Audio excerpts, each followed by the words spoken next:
ગુર્જરપતિ મૂળરાજદેવ ભાગ 1 લેખક ધૂમકેતુ પ્રકરણ 11 પોતાની જાળમાં પોતે। રૂપો ભટ્ટી ત્યાં વીર ચાપોતકટની સામે ઊભો હતો। માધવે એને આડશમાંથી ફરી ફરીને જોયો। એવો પડછંદ ઊંચો લાંબો વિકરાળ રાક્ષસ જેવો એ લાગતો હતો કે માધવ મંત્રીના મનમાં ખૂનમાર્કીની ધાક બેસી ગઈ। એ ધારે તો જ્યાં ઊભો હતો ત્યાંથી જ તલવારનો એક ઘા એ કરે અને વીર ચાપોતકટ જનોઈવટ કપાઈ જાય। માધવ વિચારમાં પડી ગયો।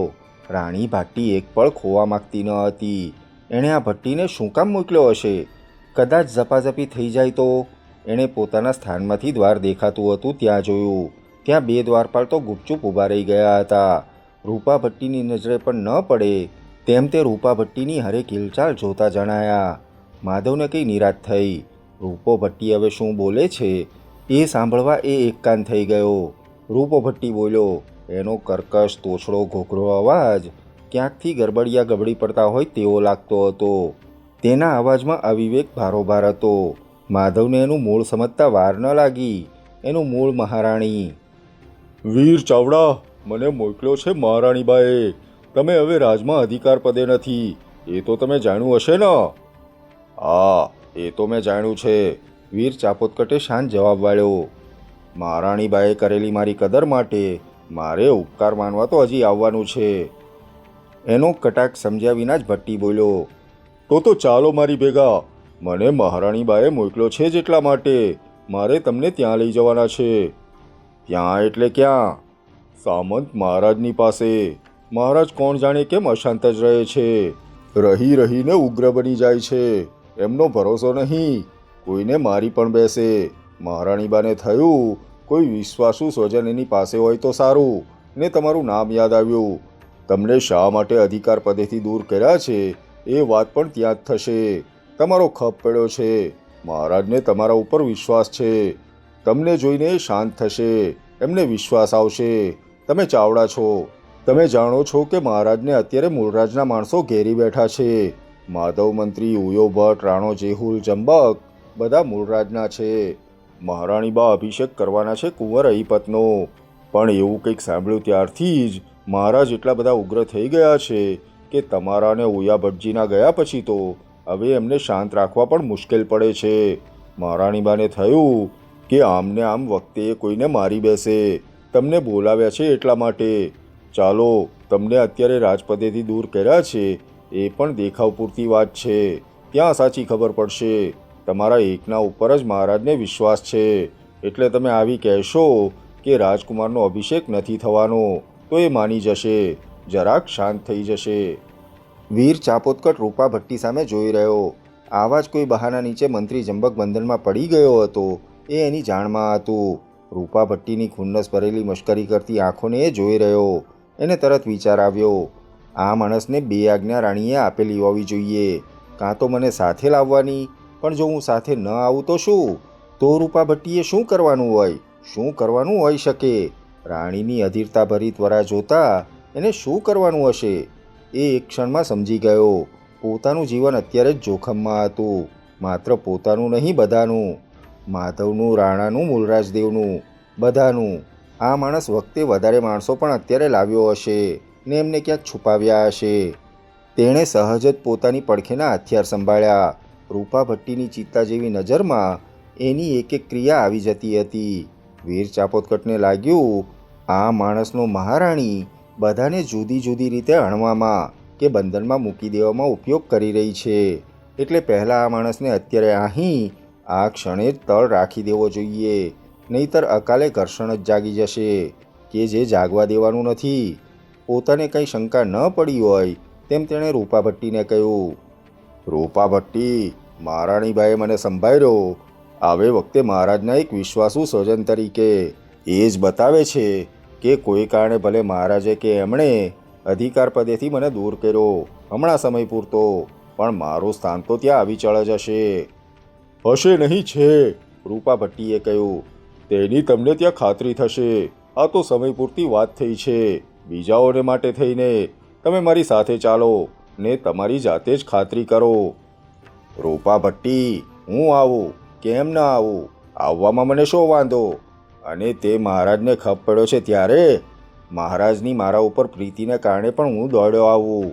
પણ તમે મને જે વાત કરી એ જોતાં મને લાગે છે આ વાત એવી છે કે જેમાં એક કરતાં બે ભલા. તમને શું લાગે છે? બીજો કોણ? રૂપા ભટ્ટીએ ઉતાવળે પૂછ્યું. બીજો કોણ? માધવ મંત્રી. એના ઉપર પણ મહારાજને વિશ્વાસ છે. એને મહારાજે જ મૂળરાજદેવ પાસે મોકલ્યો છે. એટલે એ હશે તો મહારાજને પણ થશે કે આ બે જણા માથે વાત લે છે, એટલે હવે હમણાં કંઈ અભિષેકની વાત મહારાણી નહીં કરે, નહીં જ કરી શકે. છેવટે વાત તો આટલી જ છે ના કે મહારાજને લાગે છે કે એ પદભ્રષ્ટ થાય છે. એ ન થવું જોઈએ. આટલી બધી તમે કહી તેવી ઉગ્રતાનું કારણ પણ એ જ હોઈ શકે. મહારાણી બાને મારે પણ એ જ કહેવાનું હતું. તમે ન આવ્યા હોત તો હું કાલે કહેવા આવવાનો જ હતો કે હમણાં આપણે આ વાત બધી મૂકી દઈએ, પછી સમય જોઈને એવું વેખીશું. એટલે મને લાગે છે કે હું માધવ મંત્રીને પણ સાથે લઉં, જો તમને વાંધો ન હોય તો. રૂપો ભટ્ટી પણ જરાક મનમાં મલક્યો. પોતાનો પણ જેવો તેવો ભાવ હવે નથી એ વિચારથી ગર્વિષ્ઠ પણ દેખાયો. પણ એના મનમાં તો એ એમ વિચારતો હતો કે એકને બદલે બે પંખી જો જાળમાં એકસાથે આવતા હોય તો બહુ જ સારું. અમસ્તુપણે માધવને બોલાવવા ગયો ત્યારે માધવને આવવા દેવાની તો ઓયા ભટ્ટે જ ના પાડી હતી ને પોતે આવ્યા હતા. એ પોતે તો આવવા તૈયાર હતો. હવે આ વીર ચાપોદકટ એને લઈ આવતો હોય તો ઘણું સારું. પોતાને બીજી રીતે માધવને લાવવો માંડ્યો. છેવટે તો એ જાણતો હતો કે બધાને એક પછી એક બોલાવીને બંધનમાં જકડી લેવાના છે. આ બે પંખી એની મેળે આવે છે તો આવવા દો. તેણે કહ્યું, મને વાંધો એ તો મહારાજને વધારે સારું લાગશે, પણ એ આવશે.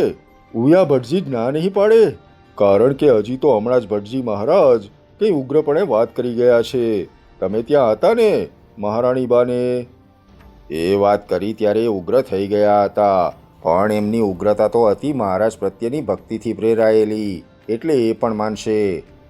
માધવ મંત્રી અને વીર ચાપોદકટ બંને જો આ પ્રમાણે આવતા હોય તો રૂપા ભટ્ટીને તો ઘી કેળા થાય એવું હતું. કારણ કે આ બંનેને બંધનમાં મૂકી દેવામાં જો પોતે સફળ થાય તો પછી મહારાજની ભાટ્ટી રાણી એના તાલે નાચે, એનો પડ્યો બોલ ઝીલે. એને જ સેનાપતિ મંત્રીશ્વર સર્વાધીશ માને. એક સમય એવો આવે જ્યારે એ પાટણપતિ હોય. રૂપો ભટ્ટી તો આ વિચાર આવતા ઘેલો થઈ ગયો.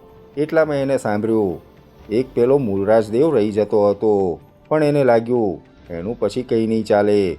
એને તો ઘડીના છઠ્ઠા ભાગમાં છેક ભીનમાલ સુધી પોતે જ આંકી કાઢે તેમ હતો. અને જૂનાગઢ વંથળીનું રાગ ગરાસ્યુંને લાખું ફૂલાણી એ તો ઠીક, હવે એ કહેવાય ઠાકરડા. એમને તો બે આકલ ભેગા સીધા કરી દેવાય. પછી પોતે રૂપો ભટ્ટી રહેતો ન હતો, સેનાપતિ રૂપરાજ ભટ્ટીરાજ બનતો હતો.